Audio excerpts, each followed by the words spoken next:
एक ऐसा राज्य बनेगा जिसका नाम होगा भील प्रदेश, और ये बनेगा भारत के उन राज्यों को तोड़ करके जो राजस्थान, मध्य प्रदेश, गुजरात और महाराष्ट्र है। ऐसा कह रहे हैं वो लोग जो चाहते हैं कि आदिवासी समुदाय के लिए अलग से एक ऐसा प्रदेश बने जिसमें आदिवासी समुदाय का विकास होगा, अपने अधिकारों की लड़ाई भी लड़ पाएंगे और अपने लिए एक अलग स्टेट बना करके उनकी अपनी सरकार होगी, जिससे वो मांगे हैं वो कर सकते हैं। ऐसा कहना है राजनीतिक के जानकारों का भी, उन लोगों का जो आदिवासी समुदाय से आते हैं, आज राजनीति में ऊंचे पद पर है, विधायक है, सांसद है।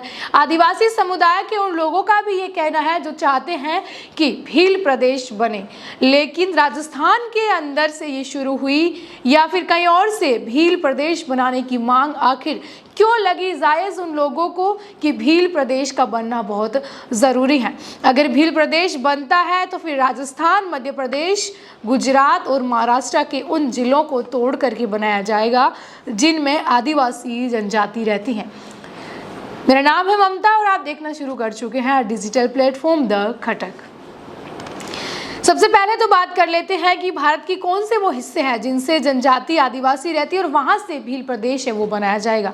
राजस्थान से शुरू होती है ये बात, जहां पर राजस्थान के जिले डूंगरपुर, बांसवाड़ा, उदयपुर, प्रतापगढ़, कोटा, बारा, सिरोही, जालोर, बाड़मेर और पाली, ये वो जिले हैं जहां पर सहरिया, डामोर, आदिवासी जनजाति में और भी कई जातियां आती है वो यहाँ पर रहती है। मीना हो या फिर भील, आदिवासी समुदाय के बाहुल्य वाले इलाके हैं ये, जहां पर लोग बहुतायत में रहते हैं। इन जिलों को उस प्रदेश में शामिल किया जाएगा। वही अगर हम बात करें कि मध्य प्रदेश के वो आदिवासी, क्योंकि मध्य प्रदेश में 21% जनसंख्या वो है जो आदिवासी समुदाय की है, जिसमें मध्य प्रदेश के अगर हम बात करें धार, झाबुआ, रतलाम, खरगोन, खंडवा, शिवपुरी से लेकर के टीकमगढ़, सीधी और सेंधवा, रीवा, सतना, पन्ना और दतिया, छतरपुर और खंडवा जैसे और भी कई इलाके हैं जिसमें बैतूल और बालाघाट भी है, छतरपुर और अलीराजपुर भी है और सेंधवा भी है। यहाँ पर जो है डामोर, भील, मीणा, सहरिया, बैंगा और गौड़ जनजाति है जो आदिवासी समुदाय में आती है वो यहाँ पर रहती हैं। तो मध्य प्रदेश का 21% जो जनजाति है वो आदिवासी हैं। तो ऐसे में उन जिलों को भी इस भील प्रदेश में मिलाने की मांग है। वहीं अब आता है फिर गुजरात राज्य, जहां गुजरात के तापी, डांग, दाहोद, छोटा उदयपुर, नर्मदा, वलसाड, पंचमहल और भरूच, यहाँ पर भी जो आदिवासी जनजाति है वो रहती है। तो इनका ये वाले जिलों का हिस्सा है वो भी इसमें मिलाया जाए। फिर बचता है महाराष्ट्र, जहाँ महाराष्ट्र के नंदगांव से लेकर के धुले, जलगांव, नासिक, पालघर, नंदुरबार, ठाणे, अमरावती और वहीं ये जो है यवतमाल, चंद्रपुर, गढ़चिरौली, भंडारा, गोंदिया, नागपुर और वहीं जो इसमें जो है गौड़, माड़िया गौड़ और प्रधान और हल्बा जो जनजाति है आदिवासी समुदाय की वो इन इलाकों में रहती हैं। तो यानी कि जो जिले आपको गिनाए गए इन सब जिलों को मिला करके एक स्टेट बनेगा भारत का नया, जिसका नाम दिया जाएगा भील प्रदेश। और उसमें ऐसा नहीं है कि सिर्फ आदिवासी जनजाति ही रहेंगी, क्योंकि जो ये जिले हैं उनमें और भी जाति के लोग रहते हैं और भी समूह वर्ग के लोग रहते हैं, तो वो लोग भी रहेंगे। लेकिन फिर जब ये प्रदेश बनेगा तो इसमें बहुतायत से निवास करने वाली अगर कोई जाति या कोई समुदाय होगा तो वो होगा आदिवासी। अब इसकी ज़रूरत क्यों पड़ी, इस सवाल पर ये लोग कहते हैं कि इसकी ज़रूरत इसलिए पड़ी क्योंकि भील जनजाति हो या फिर आदिवासी जनजाति आज भी जो है शिक्षा, रोजगार, स्वास्थ्य, इन सब चीज़ों से बहुत दूर है। उनको और मजबूत बनाने के लिए, उनके अधिकारों की लड़ाई के लिए, उनको शिक्षित करने के लिए, उनके वर्ग को ऊपर लाने के लिए इसकी ज़रूरत है वो पड़ रही है। क्योंकि इन सब जिलों में जब अलग अलग जिलों के अंदर जनजातियाँ रह रही हैं तो ऐसा बताया जा रहा है कि उनके विकास पर इतना ध्यान नहीं दिया जा रहा है जितना देना चाहिए, क्योंकि वैसे ही ये पिछड़ी हुई जनजातियाँ, क्योंकि वैसे पिछड़ी हुई जनजातियों में ही आदिवासी समुदाय के लोग हैं वो आते हैं। और वहीं इसके बाद अब शुरू होता है कि जब ये मांग, हम आज इस पर बात क्यों कर रहे हैं, क्योंकि भील प्रदेश को लेकर के मांग आज तो नहीं उठी, इससे पहले भी उठ रही हैं। अगर हम बात करें राजस्थान के डूंगरपुर बांसवाड़ा की सीट से सांसद भारतीय आदिवासी पार्टी के राजकुमार रौत जब विधायक बने 2024 के विधानसभा में गए वो जब विधानसभा सत्र में, तो उन्होंने एक ऐसी टी शर्ट पहन के रखी थी जिस पर आदिवासी समुदाय के लिए भील प्रदेश की मांग है वो लिखी गई थी। राजकुमार रौत अपने अलग ही अंदाज में वहां पर आदिवासी समुदाय की संस्कृति को प्रदर्शित करते हुए विधानसभा में शपथ लेने भी गए थे और उसके बाद उन्होंने इस आवाज़ को और बुलंद किया। जब मानगढ़ धाम पर श्रद्धांजलि अर्पित वो करने गए तो हजारों लाखों की संख्या में आदिवासी समुदाय की भीड़ थी। तो वहाँ पर भी राजकुमार रौत ने ये बोला कि हम मांग करते हैं भील प्रदेश हमारे समुदाय के लोगों के लिए बने। अब इसके अलावा और भी जो आदिवासी समुदाय से जो विधायक बने हैं, जो सांसद बने हैं, चाहे फिर वो मध्य प्रदेश के हो या राजस्थान के, उन लोगों को भी लगातार यही मांग है कि ये बनना चाहिए। अब आज जब राजकुमार रौत ने अपने सोशल मीडिया प्लेटफॉर्म एक्स पर फिर से भील प्रदेश बनाने की मांग को 3 पोस्ट के जरिए उठाया, तो इसके पलटवार में जवाब दिया भाजपा के वरिष्ठ नेता राजेंद्र राठौड़ ने। राजेंद्र राठौड़ पूर्व में विधानसभा के नेता प्रतिपक्ष भी रहे हैं और इस दौरान राजेंद्र राठौड़ ने उनका जवाब पलटवार करके ये दिया कि राजकुमार रौत, आप राजस्थान की आन बान और शान को तोड़ने का काम करवा रहे हैं। आप चाहते हैं कि यहाँ से ये जनजाति का अलग प्रदेश बन जाए, तो आप राजस्थान की संस्कृति को तोड़ मरोड़ रहे हैं, आप इस तरह की राजनीति कर रहे हैं। यहाँ से ये बात शुरू होता है, खबरों की सुर्खियों में आते आते अब आगे बढ़ रहा है। भील प्रदेश की मांग इसी तरह पिछली बार विधानसभा में उठाई गई थी।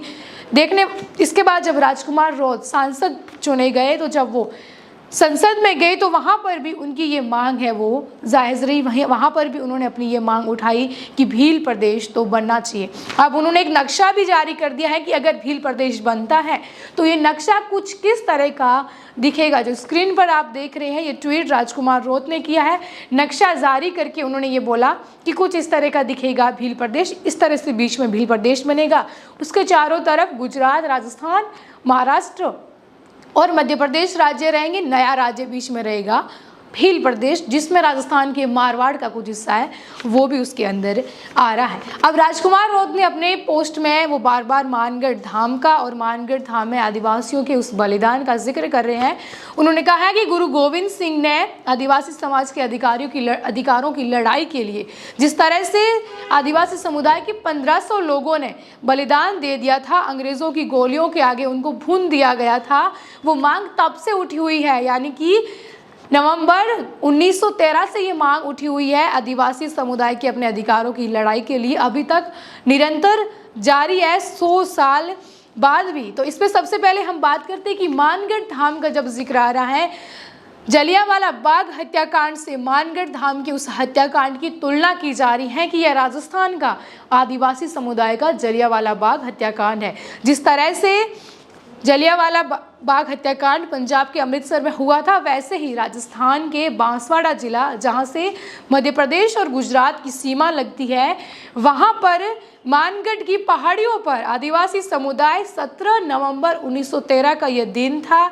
अंग्रेज़ों का यहाँ पर शासन था, यानी कि ब्रिटिश शासन के दौर में वो लोग अपने अधिकारों की लड़ाई के लिए पहाड़ियों पर चढ़ जाते हैं। इस दौरान अंग्रेज शासक जो है उनको बोलते हैं कि आप नीचे उतर जाओ, लेकिन वो नहीं मानते हैं और आदिवासी समुदाय के लिए हमेशा से आवाज़ उठाने वाले उस वक्त गुरु गोविंद सिंह भी उनके साथ इस आंदोलन का नेतृत्व कर रहे होते, वो मौजूद होते हैं। गुरु गोविंद सिंह के नेतृत्व में हज़ारों की संख्या में भील समुदाय के लोग जब पहाड़ी पर चढ़ते हैं तो अंग्रेज़ों द्वारा कहा जाता है नीचे उतरो, वो नहीं उतरते हैं। उनकी मांग ये होती, वनवासी लोग होते हैं कि जो भूमि पर कर लगाया जा रहा है, अंग्रेज़ों द्वारा टैक्स लगाया जा रहा है, उसको कम की जाए। गरीबी और भूखमरी की स्थिति है, इसलिए हमें लूटा जा रहा है और आदिवासी समुदाय को अलग से उनके अधिकार है वो दिए जाए, क्योंकि वो जाति पिछड़ रही है, वो लोग पिछड़ रहे हैं। अंग्रेज़ों द्वारा जब वो नहीं नीचे उतरे, इस हट के सामने आदेश दिया गया कि उन पर फायर कर दो और इतनी गोलियां चलाई गई कि 1500 आदिवासी समुदाय के लोग मानगढ़ की उस पहाड़ी पर उन गोलियों का शिकार हुए और उन्होंने अपनी सच्ची शहादत जो है वो समुदाय के लिए दी, अपना बलिदान दे दिया। ये लोग वो थे जो उसमें कुछ स्वतंत्रता सेनानी भी थे, जिसमें गुरु गोविंद सिंह खुद थे, जो हमेशा अच्छाइयों की आवाज़ उठा रहे थे, समाज से बुराइयां दूर करने का काम उन्होंने किया था। यहाँ तक कि अपने समुदाय की बुराइयों को भी उन्होंने उखाड़ करके फेंकने का काम किया था। तो जिस तरह से मानगढ़ का धाम फिर इतिहास में एक नया पहरा बन चुका था कि 17 नवंबर 1913 का वो दिन, जलियांवाला बाग हत्याकांड की जैसी स्थिति वहाँ पर हो चुकी। और यही कारण है कि राजस्थान की मानगढ़ धाम को आज राजस्थान का जलियांवाला बाग हत्याकांड भी कहा जाता है। हर वर्ष हजारों की संख्या में एक बड़ा मेला जो है वो मानगढ़ धाम पर लगता है। उस सच्ची शहादत को याद किया जाता है और वहाँ पर एकजुट होते हैं आदिवासी समुदाय के लोग। बात है नवंबर 2022 की, जब प्रधानमंत्री नरेंद्र मोदी मानगढ़ धाम के दौरे पर जाते हैं।